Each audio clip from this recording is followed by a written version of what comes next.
중년이란 무엇인가? 그 첫 번째, 탈모에 대하여.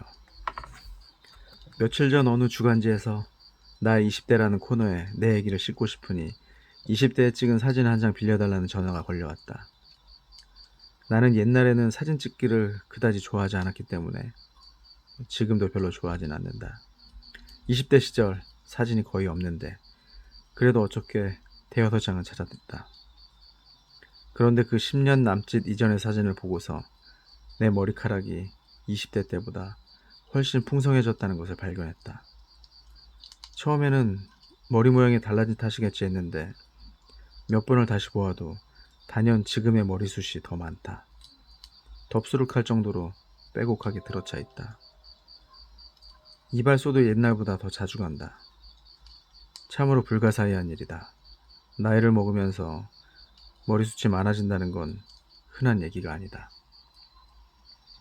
마누라는 옛날에 비해 머리를 안 쓰니까 스트레스가 없어져서가 아닐까 라고 간단히 말하는데 암만 별 볼 일이 없는 소설이라 해도 소설을 쓰는 이상 나름대로 머리를 쓰고 머리를 쓰면 자연히 스트레스도 쌓인다.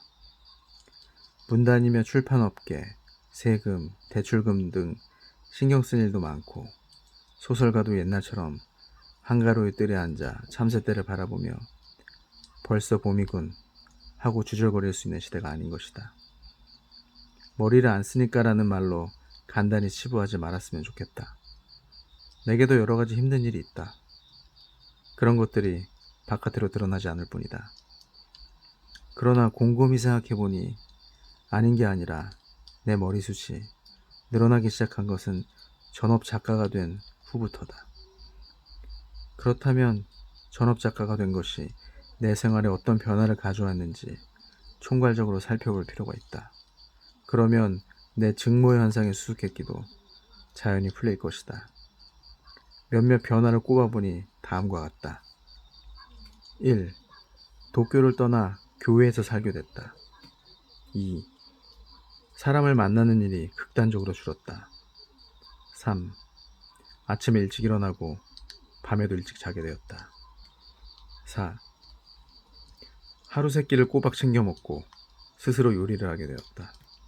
5. 매일 운동을 하게 되었다. 6. 교제상 술자리를 가는 일이 확 줄었다. 물론 머리카락이 빠지는 데에는 여러 가지 원인이 있으니 획일적인 결론을 내릴 수는 없겠지만 내 경우에는 이러한 생활의 변화가 모발 상태에 좋은 결과를 가져다 주었다고 말할 수 있을 것 같다. 뒤집어 말하면 뼈를 깎는 노력으로 소설을 쓰고 있지는 않다는 얘기가 될지도 모르겠습니다만 한때 5년 정도 전의 일인데 머리숱이 눈에 띄게 줄어든 적이 있었다. 그 무렵엔 일관계로 이런저런 말썽이 많아 지금도 그때 일을 떠올리면 하면 피곤하다. 그 탓에 머리카락이 쑥쑥 빠져나갔다. 욕실에서 머리를 감으면 매번 바닥에 배수구 입이 딱 벌어질 정도로 많은 머리카락이 뒤엉켜 있었다. 나는 원래 머리숱이 많은 편이라서 처음 한동안은 전혀 신경 쓰지 않았는데 얼마 안가 목욕을 마치고 거울 앞에 서면 머리카락 사이로 두피가 조금씩 들여다 보이는 지경에 이르렀다. 그리고 어느새 주변 사람들로부터 이마가 좀 버섯인 것 같은데 하는 소리를 듣게 되었다. 이 단계까지 가서야 나도 머리 상태를 의식하게 되어 머리 모양을 바꾸기도 하고 헤어 토닉으로 열심히 두피를 마사지하기도 했다.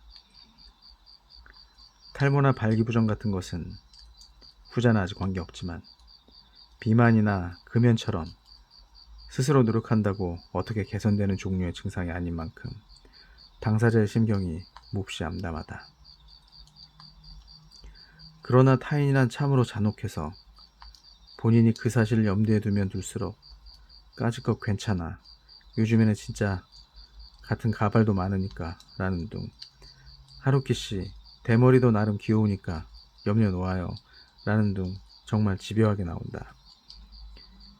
이게 귀 한쪽이 잘려나갔다거나 하는 정도라면 다들 동정의 마음을 가질 테고 앞에 두고 놀려대지도 않을 텐데 탈모란 구체적인 통증을 수반하지 않으니 진지하게 동정을 받는다는 건 불가능에 가깝다. 특히 젊은 여자는 자신이 대머리가 될지도 모른다는 공포심이 없는 만큼 이런 류의 일에는 정말 철딱서니가 없다. 아, 볼상사나워. 정말 대머리가 됐잖아요. 어디 봐요. 어머, 머리 가죽이 보이네. 징그러워. 우와. 하면서 말이다. 이런 경우에는 꽤 화가 치민다.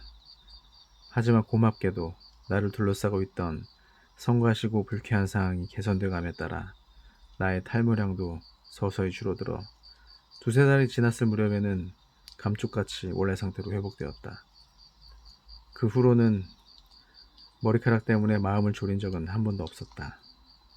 또다시 언젠가 어떤 커다란 문제에 휩쓸려 머리카락이 빠질지도 모르지만 그때까지는 가능한 사소한 일에 안달복달하지 않고 필요 이상으로 많은 일도 하지 않으며 느긋한 나날을 보내고 싶다.